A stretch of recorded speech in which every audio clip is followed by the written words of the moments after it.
If you've ever felt just um, completely buried under all the self-help advice out there, the productivity systems, the different frameworks. Definitely. It's overwhelming. Right. You've hit that complexity trap. We sort of get this idea that big problems, like, how to live a good life, they must need really complicated answers. Elaborate, multi-step solutions. Exactly. But today, we're kind of pushing back on that. We've looked at a whole stack of sources: physical training, philosophy, daily wisdom, and they all seem to point towards just a few core truths. So we're trying to cut through the noise and find maybe 5 simple, solid foundations, things you can actually use even when you're just wiped out. Yeah, our goal here is really synthesis. We're taking all this great material and boiling it down to 5 integrated principles, 5 pillars. Pillars, I like that. Yeah, and hopefully they give you, the listener, that kind of aha moment. These aren't meant to be abstract concepts. They're actionable, simple instructions. Right, no PhD required to get started. Exactly. No complex manual needed. Just clear wisdom you can apply right away. Okay, let's unpack this structure then. We'll tackle each pillar, the instruction, and the core idea behind it, starting with the physical side. Makes sense. The foundation. So pillar 1, live simply. The core insight. The body knows. We make health so complicated, don't we? Extreme diets, total overhauls. Revolutions. Yeah, but the wisdom that lasts seems to focus on rhythm, consistency.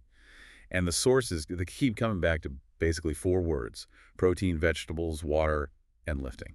It's just about respecting the body you live in, really. It needs that steady rhythm, that honest work, not constant, hyper-optimization. Honest work.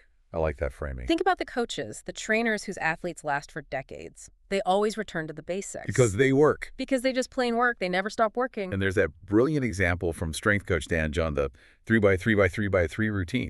Yes. So simple. Right. 3 lifts, 3 sets, 3 reps, 3 days a week. And the genius isn't the, intensity of it. No, not at all. It's that it's sustainable.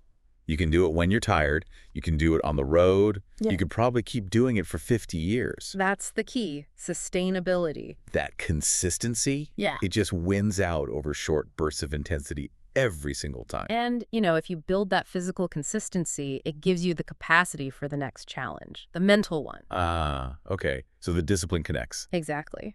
Managing the body smoothly helps you build the discipline for clear thinking. Which brings us right to pillar 2.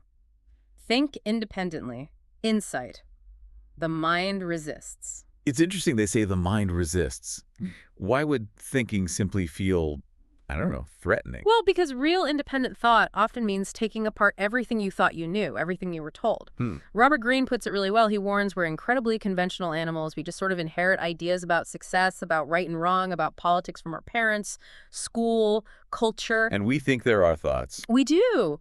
We mistake these borrowed ideas for our own identity. And when they get challenged. You defend them like crazy, like your life depends on it. Precisely. Yeah. And the sources point to, say, certain academic fields, places that should be all about free thought. Right. Laboratories for ideas. But often they're described as drowning in jargon and orthodoxies. People get trapped in this comfortable bubble where everyone agrees. Safety over inquiry. They've traded real independent thinking for just fitting in. Yeah. For institutional safety. So the core instruction here is pretty intense. It says you have to be fearless, willing to, and this is a direct quote, get rid of everything you've ever believed in before. Yeah. Abandon old ways, old ideas to find a truer understanding. That sounds, really lonely, actually. It can be, yeah, at first. But what's fascinating here is the balance required. It's crucial. Independent thinking isn't just being a contrarian for the sake of it. Right. Not just disagreeing with everything automatically. No, that's just conformity flipped upside down. Real independent thinking is about working from first principles.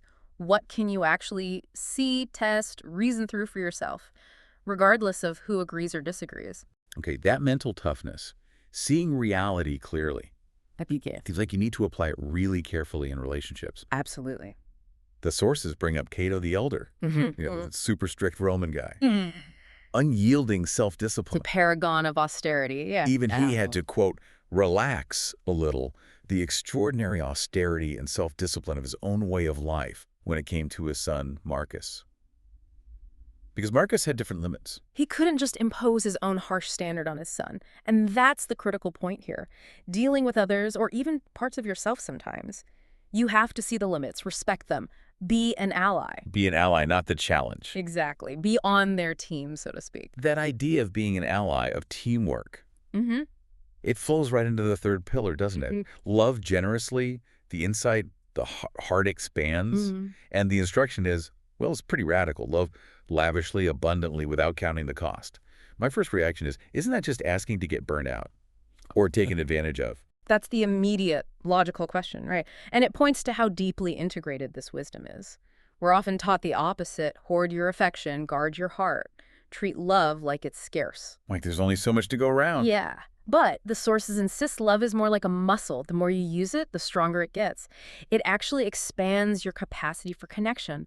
Hoarding it just leads to atrophy, weakness. So, okay, the answer to burnout isn't less love, but somehow expanding the capacity, anchored by knowing your own needs. Precisely. That generosity has to be grounded. There are these ancient questions that capture the paradox perfectly. If I am not for me, who is? If I'm only for me, who am I? Ah, okay.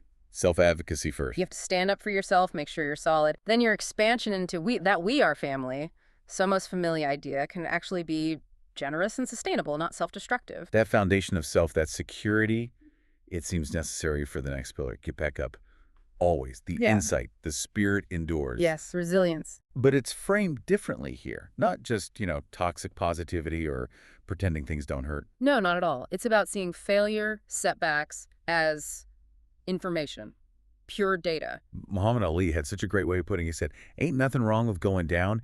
It's staying down that's wrong. Perfect. Falling is just part of moving forward. It happens. Refusing to learn from it and get back up, that's the actual failure. Okay, now here's where it gets really interesting for me.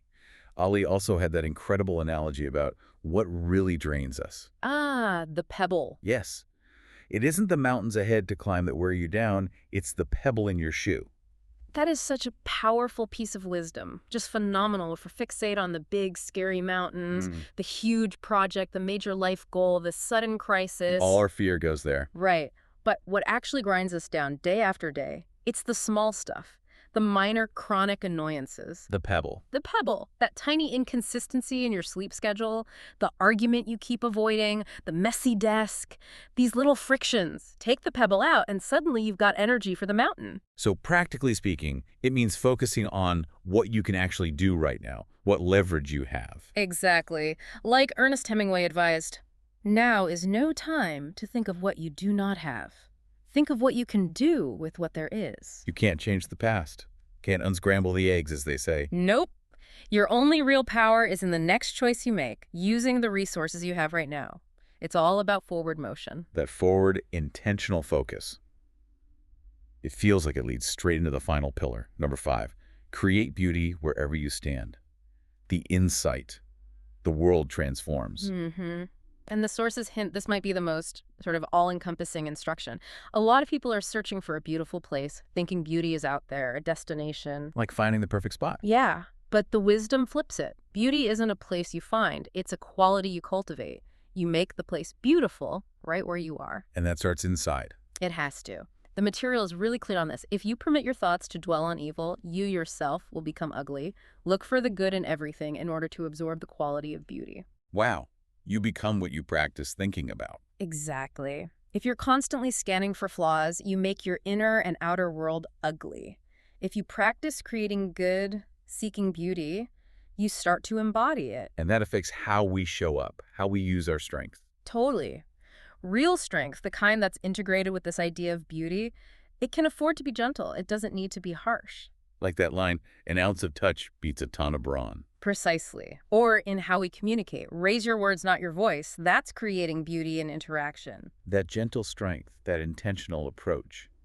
It must extend to how we handle disagreements, too. Yeah. That seems key to making the world beautiful, not just our little corner. Absolutely. There's a great definition of tolerance from Joshua L. Liebman mentioned in the sources. He says it's not just putting up with things passively. Right, not just gritting your teeth. No, it's the positive and cordial effort to understand another's beliefs, practices, and habits without necessarily sharing or accepting them. A positive and cordial effort. That's active. It's active. It's engaged.